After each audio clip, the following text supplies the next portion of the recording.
boa noite e bem-vindos, irmãos, lá no mundo, que estão ouvindo-nos através do canal 49. Aqui estaremos com o nosso programa, Nossa Fé, Nossa Vida. Uma alegria estar presente convosco. Obrigado a abrir a porta das suas casas através deste canal 49, o seu canal católico do Vale de São Joaquim, para deixar-nos passar estes minutinhos com vocês falando da Palavra de Deus neste tempo sagrado da Quaresma. Temos aqui o prazer esta noite de ter connosco o Dr. António Borba, que vem nos auxiliar nesta programação. É uma cara um coisinha nova, mas não é desconhecida, mas é uma alegria tê-lo aqui connosco. Sr. António, como é que está? Muito bem, é muito prazer estar aqui esta noite. Disse que é uma cara nova, infelizmente a cara não é muito nova. Pode ser uma cara diferente para muitas pessoas, infelizmente a cara está a ficar velha. Nova é relativo, não é? Pois. Depende, se não é conhecido, pode ser novo. Já caras novas aqui não se vão se encontrar muitas vezes. Oxalá. O seu padre Daniel está sempre novo. Novo já não, mas isso seria uma boa ideia, que nosso trabalho da Diretora de Vocações é para encontrar essas caras novas, nossos sacerdotes e religiosos que podiam servir neste trabalho. Oxalá que algum de vocês que estão aí vindo, os seus netos ou netinhas, inspira-los para pensar uma coisinha sobre a sua vocação, e pode ser que alguns deles estão sendo chamados para a vida de sacerdote ou de religioso ou religiosa. Sim, uma alegria, mas se não é para isso, é estas caras velhas que vocês vão ter que sofrer semana depois de semana. Mas ao mesmo tempo também há vocações para muitas coisas. Quer dizer, pode não ter vocação para sacerdote, pode não ter vocação para religioso, mas pode ter vocação para ajudar noutras coisas. Sim. Eu, por acaso, estive no seminário, não cheguei a ser padre, mas Nosso Senhor tem-me dado a oportunidade de dar os meus talentos noutras áreas. Isso. E é muito importante que a nossa juventude pense dessa maneira, que nós cada um temos a nossa chamada, não? A nossa vocação, e que responder a Deus é muito importante. Senão, qual é o fim da nossa vida? Se nós não temos alguma razão porque levantar-nos cada dia e dedicar-nos a coisas importantes neste mundo, mas também às coisas de Deus, não? Pois, e responder a essa vocação, a essa chamada de Deus, até vai de encontro à primeira leitura que nós temos hoje, não é? É isso mesmo que estamos aqui a falar uma coisinha, mas estamos neste tempo sagrado, do tempo da Quaresma. Começamos a semana, já vai 10 dias, começamos com a quarta-feira da cinza, e já passamos o primeiro domingo, que é sempre a tentação de Jesus no deserto. E o segundo domingo é sempre também esta transfiguração, quando Jesus leva os seus apóstolos lá para cima do monte e é transfigurado.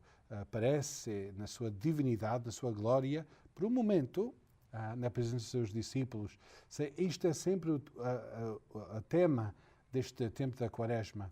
Agora, o significado vai mudando, podemos dizer, depende da nossa situação. Agora, esta Quaresma, estamos num momento diferente do que estivemos o ano passado, ou há 3 anos, ou há 10 anos. E só a Palavra de Deus, aunque seja sempre a mesma, sempre nos toca de uma maneira diferente, não? Sempre nos vem e tem um impacto na nossa vida relativo ao que está a passar na nossa vida, não? Perfeitamente. Essa ideia vamos levar connosco, ouvindo e lendo e proclamando a palavra. Sem demora, vamos para a frente. A primeira leitura é do livro de Gênesis e irmão António vai proclamar esta parte da palavra de Deus. Está bem. Leitura do livro de Gênesis. Naqueles dias, o Senhor disse a Abraão: Deixa a tua terra, a tua família e a tua casa de teu pai, e vai para a terra que eu te indicar. Farei de ti uma grande nação e te abençoarei. Engrandecerei o teu nome e serás uma bênção. Abençoarei a quem te abençoar, amaldiçoarei a quem te amaldiçoar. Por ti serão abençoadas todas as nações da terra. Abraão partiu como o Senhor lhe tinha ordenado. Palavra do Senhor. Graças a Deus. É uma das primeiras chamadas que nós vemos na Santa Escritura, é de Abraão, que é o pai de uma nação, o pai de Israel, podemos dizer. Há muitos homens muito importantes, muitas pessoas importantes, mas Abraão é quase o princípio, não? Podemos dizer que a primeira chamada a Adão, que seja frutificável, que encha a terra seus primogênitos e dos seus filhos, e de Noé também.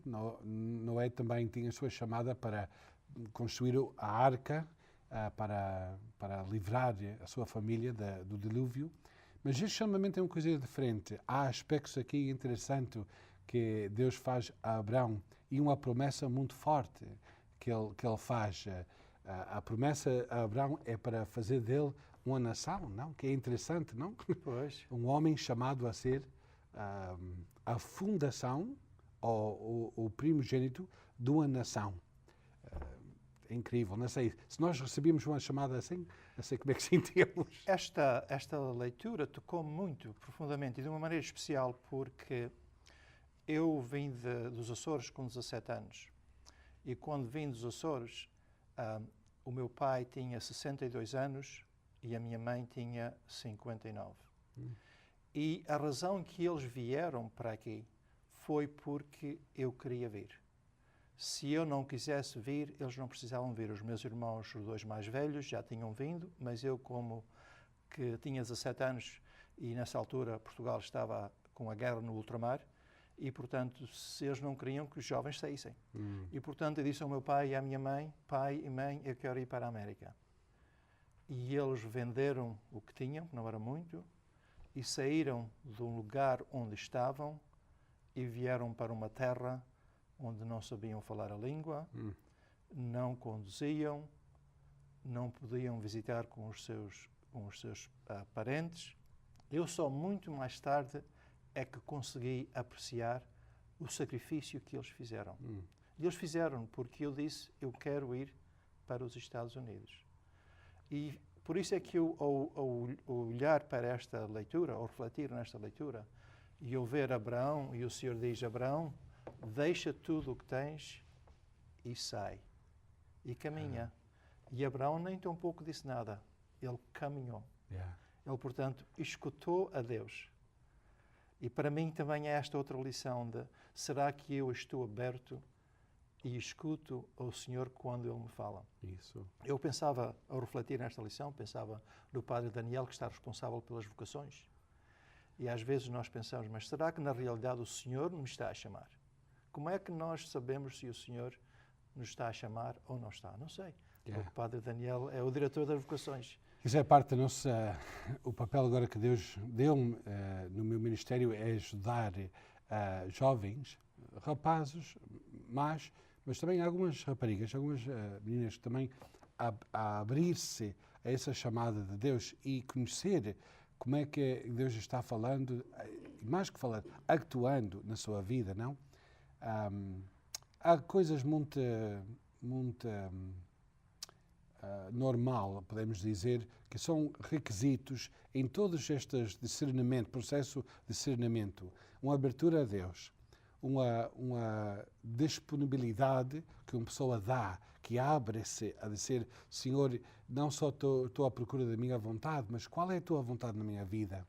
E aberto para conhecer essa vontade pela oração, pela participação na sua fé, na atividade da sua fé, nossa vida espiritual como igreja, nos sacramentos, na Eucaristia principalmente, na Santa Palavra de Deus, abrir-se ao ouvir a voz do Senhor.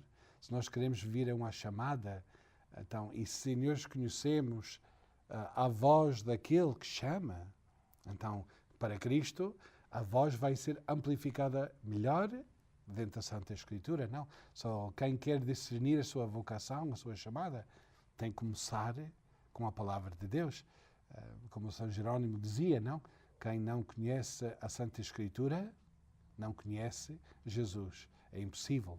Só esses factos, esses instrumentos é que nós usamos para ajudar estes jovens a discernir a sua vocação, não? Portanto, a Padre Daniel está a dizer que para nós discernirmos a vontade de Deus, temos que começar com a oração. É interessante porque há bocadinho estava a conversar com o diácono João Sousa, que todos faz aqui o programa, que todos conhecem muito bem, e alguém telefonou-lhe a falar com ele, queria falar acerca da vocação para o diaconado. E achei muito interessante, por acaso estava a escutar a conversa, estava dentro, não estava no escritório, e o diácono João disse: a primeira coisa que você deve fazer é rezar. Você reza todos os dias, e nós, quando viemos dos Açores, depois tinhas o breviário, e nós pensávamos que o breviário que era só para os padres. Mas a liturgia das horas pode ser também para os leigos. Sim. E foi uma das coisas que o João recomendou. E a segunda coisa que ele recomendou foi passar 1 hora por semana em frente do sacrário. Yeah. Acho que, na verdade, será uma coisa muito boa para discernir a vontade de Deus. Isso até é mais importante porque oração nós temos que qualificar que não é só rezas, que não oferecemos a Deus Pai Nosso e Ave Maria, que são importantes, não, é oração. Mas a oração de abrir-se, quando Deus chamou a Abraão, Abraão teve que abrir-se a Deus. Não era responder com orações que ele conhecia, ele tinha que ouvir a voz de Deus. Eu acho que muitas vezes o que passa na nossa vida, mesmo que sejamos gente de oração, muito mais nos metemos em oferecer oração a Deus. Estamos falando muito e não estamos escutando muito. E que é importante na oração, porque eu digo isso sempre às crianças quando eu vou visitar as escolas católicas. O que é a oração? Oração não é dizer a Deus o que Ele já sabe. E quando nós falamos, preciso isto, ajuda-me nisto, Senhor, atendei-me nesta Ele já sabe a nossa necessidade, não? Só porque é que estamos a gastar, não é gastar, mas porque é que estamos a pôr tempo a dizer a Deus o que Ele já conhece, Ele já sabe. O que nós devemos fazer, a oração deve ser pôr-nos numa atitude de escutar. Senhor, fala, eu estou aqui para ouvir a Tua voz, ou com a Santa Escritura, ou no silêncio, ou na vossa presença, quando estás exposto, ou mesmo no sacrário. Eu quero ouvir. E em silêncio eu vou abrir meu coração para que vós então podes encher-me, não? Isso é o tipo de oração que nós precisamos, não só rezar mais, não é rezar tanto, mas escutar mais a Deus. Não? Hoje eu ouvi uma vez que a oração é estabelecer uma relação com Deus. E eu pensei nisso e meditei e pensei, mas na realidade tem razão, porque para nós estabelecermos uma relação com uma pessoa, com um marido ou com uma mulher, nós temos que ter uma relação com essa pessoa, uma relação no sentido de comunicação. Temos que comunicar com a pessoa. E, portanto, para nós termos esta relação com Deus, nós temos que comunicar com Deus. Isso. Como é que nós comunicamos com Deus? Nós comunicamos com Deus através da oração. Portanto, acho que é por isso que a oração é muito importante. E agora, infelizmente, temos que interromper a nossa relação que estamos a ter com vocês, porque agora tem o nosso intervalozinho, 60 segundos, dá um breakzinho e então voltamos. Vocês não vão muito longe, ficam aí pertinhos, porque 1 minuto vai assim, só dentro de 1 minuto aqui estamos outra vez para continuar neste segundo domingo da Quaresma. KNXT thanks all its loyal viewers and respected businesses who have supported your Catholic television station. Now you can support KNXT with program underwriting by having your name, your company's name, or organization associated with your favorite program. Detailed information about you or your company will appear before and after each program or day part you select. Keep the quality and spiritual message alive and make a difference. Call 559-488-7440 today or go online at knxt.tv to find out more about program underwriting on KNXT. Olha, somos homens da nossa palavra. Se dizemos que vamos voltar, voltamos, não desaparecemos. Estamos outra vez continuando aqui para a Daniela Ávila e o Sr. Dr. António Borba. Estamos aqui a falar a respeito destas leituras do segundo domingo da Quaresma. Primeiro, Abraão, sua chamada por Deus e a promessa. Não tocamos tanto na promessa, mas que Deus faz uma promessa que vai fazer de Abraão e da sua descendência uma nação tão forte, tão numerosa, que não vai poder contar. Vai ser mais numerosa que as estrelas do céu ou das areias, das areias, não? Que não se podem contar. É uma promessa grande que Deus faz a Abraão, não? Exatamente, é uma promessa muito grande e não tivemos tempo de falar nisso, mas eu pensava também que parte da promessa inclui a responsabilidade que Deus dá a Abraão. Eu falei um bocadinho acerca da imigração, de vir para os Estados Unidos, e é também uma responsabilidade que os pais trazem. Como Abraão teve a responsabilidade de manter a fé, também as pessoas que imigraram têm a mesma responsabilidade de manterem a fé aqui. Portanto, exatamente, a promessa de Deus a Abraão. Tinha que ser, eu acho que a qualidade mais aparente, neste caso, de Abraão, e no caso dos teus pais, tinha que ser a confiança que eles puseram em Deus. Eu acho que seus pais são gente de fé, eram gente de fé, e os católicos que vieram lá das ilhas, muita fortaleza, muito ânimo, muito aventurosos, mas enfim, tinha que ter confiança. Muitos tinham confiança que Deus os ia guiar, não? Pois, e eu usei o exemplo dos meus pais, mas não é o único de maneira nenhuma, é o exemplo da nossa comunidade. Acho que sim, havia a confiança e havia aquele desejo de fazer o melhor possível para os seus filhos e netos. E Abraão também foi, não tanto por si, mas para os seus descendentes. Sim. Acho que há uma similaridade muito grande.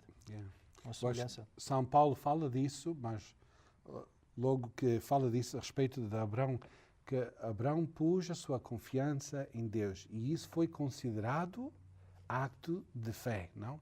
Que Abraão confiando em que Deus ia ser homem da sua palavra, ou Deus da sua palavra, que ele podia confiar nele e essa confiança traduz-se em fé. Agora no Evangelho vemos também um momento muito importante na vida dos apóstolos com Jesus, em que Jesus também inspira neles essa mesma virtude, essa confiança.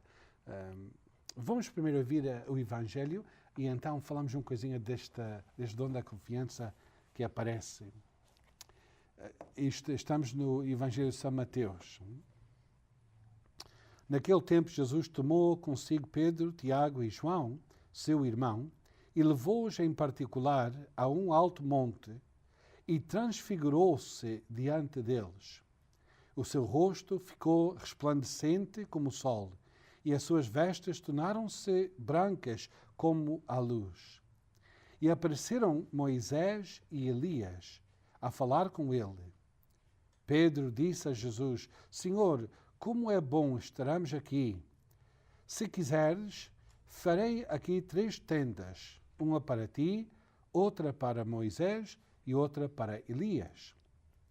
Ainda ele falava quando uma nuvem luminosa os cobriu com a sua sombra e da nuvem uma voz dizia: Este é o meu filho, muito amado, no qual pus toda a minha complacência. Escutai-o. Ao ouvirem estas palavras, os discípulos caíram de rosto para a terra e assustaram-se muito. Então Jesus aproximou-se e, tocando-os, disse: Levantai-vos e não temais. Erguendo os olhos, eles não viram mais ninguém senão Jesus. Ao descerem do monte, Jesus deu-lhes esta ordem: Não conteis a ninguém esta visão, até o Filho do Homem ressuscitar dos mortos. Palavra da salvação. Glória a vós, Senhor. Este momento milagroso na vida de Jesus e estes discípulos escolhidos, mais uma vez, é interessante, não? Deus chamou Abraão e, neste caso, Jesus levou consigo, ou chamou consigo, estes discípulos que venham a ser os discípulos, podemos dizer, predilectos, não porque Jesus não gostava dos outros, mas ele ensina a estes 3, Simão, Tiago e João, umas lições mais profundas, sabendo que nós sabemos depois na história, Simão Pedro, que ia ser o primeiro Papa, ou a cabeça da Igreja em Roma, Tiago, que ficou como a cabeça da Igreja em Jerusalém, e João, então, que chegou a ser o grande evangelista, não, de Jesus aos gregos, aos não judeus. E eu acho que Jesus então queria ensiná-los uma coisinha mais profundamente a seus mistérios. Nesta ocasião, Jesus revela-se de uma maneira para mostrá-los, não que grande é Ele, mas dizem muitos os autores que têm falado ou comentado sobre esta leitura, que é para dar-lhes confiança, não para dar-lhes força, ânimo, porque sabe que eles vão passar por momentos muito duros quando eles entrem em Jerusalém, quando eles veem Jesus sofrer e ser rejeitado, e crucificado, e morto, e sepultado. Isto é para animá-los, que não perdem a confiança que Jesus é confiável, que a sua palavra não vai acabar com a sua morte. E eu acho que Jesus está inspirando em eles esta confiança, esta fé, e mostra-lhes então a sua dignidade divina, não? Neste momento. É um momento muito interessante no ministério de Jesus. Pois, eu gostei da sua explicação, porque às vezes eu perguntava-me a mim mesmo, mas afinal, porquê é que Jesus escolheu só 3?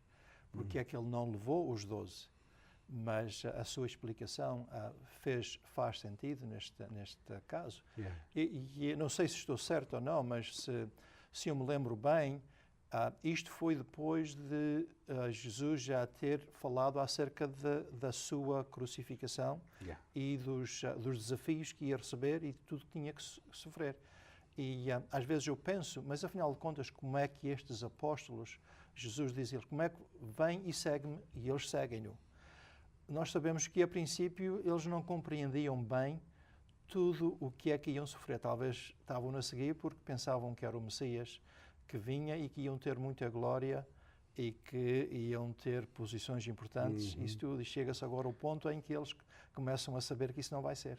Yeah. E, portanto, Jesus decide, bem, eu tenho que fazer mais alguma coisa para lhes dar a força que eles têm, não é? Yeah. Eu acho que nós também, se levarmos isso ao nosso ponto de pensar aqui, nós às vezes ficamos com medo dos sofrimentos que o Senhor nos vai dar. Yeah. E esquecemos-nos que, na verdade, Ele é o Senhor e o que é que nos vai receber no fim da nossa jornada. Yeah. Yeah. Eu acho que isso tens um ponto muito concreto aí, António, porque Jesus está animando-los sabendo que, pela sua fraqueza humana, eles vão ter medo, vão ter dúvida do que está a passar. Isto também acontece com Abraão, não? Que não olhemos toda a história de Abraão, mas sabemos que Deus chamou e Abraão foi. Mas a promessa de ele ter filhos mais numerosos que as estrelas não foi imediatamente. Ele diz a Escritura mais à frente que ele, até que ele chegou a 99 anos, ele esperou mais de 20 anos para o cumprimento da promessa de Deus, que ele ia ser pai de uma nação grande.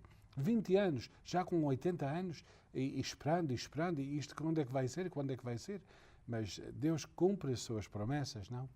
E Jesus está animando porque sabe que também estes vão ter dúvidas, não? Que eles vão ver Jesus e viram os milagres e viram as suas obras grandes e viram a sua maneira de falar com o povo e animar o povo, mas também vão ter dúvida. E nós sabemos que passou, porque depois da crucifixão, onde é que estão os apóstolos? Desapareceram todos, menos o João, que ficou ao pé da cruz. Não? E o Pedro, depois desta transfiguração, ainda acaba por dizer, eu não conheço esse homem, não é? Eu acho interessante também esta atitude dos apóstolos, bem especificada no Pedro, que diz, Senhor, nós estamos aqui tanto bem, porque é que nós não construímos 3 tendas e ficamos aqui? Ele quer ficar. Parece-me que isso às vezes é a nossa tendência que nós temos. Nós vamos a um retiro e dizemos, nós gostamos tanto disto. E vamos, porque é que nós não ficamos aqui? Mas afinal de contas não é isso que o Senhor quer. O Senhor quer que nós voltemos para o mundo e que façamos o trabalho dele no meio do mundo, não é? E aí as coisas nunca são completas até que se passa o mistério completamente. O mistério pascal. Vão passar pela morte. Mas guardem isto, ele disse-lhes, guardem isto no seu interior. até o Filho do Homem ressuscitar. Porque nesse momento as coisas serão claras. Então é que vocês vão entender quem eu sou, o que é que vocês viram aqui, o que é que vocês ouviram da voz da nuvem. Isso vai tudo ter o seu sentido depois da ressurreição, quando vejo-me completo na minha missão. Não? Pois, eu acho que nós temos apenas mais 2 minutos, mas uma ideia que eu vim de Torlock para aqui e vinha no carro e vinha a pensar, e foi uma ideia que me veio, foi esta.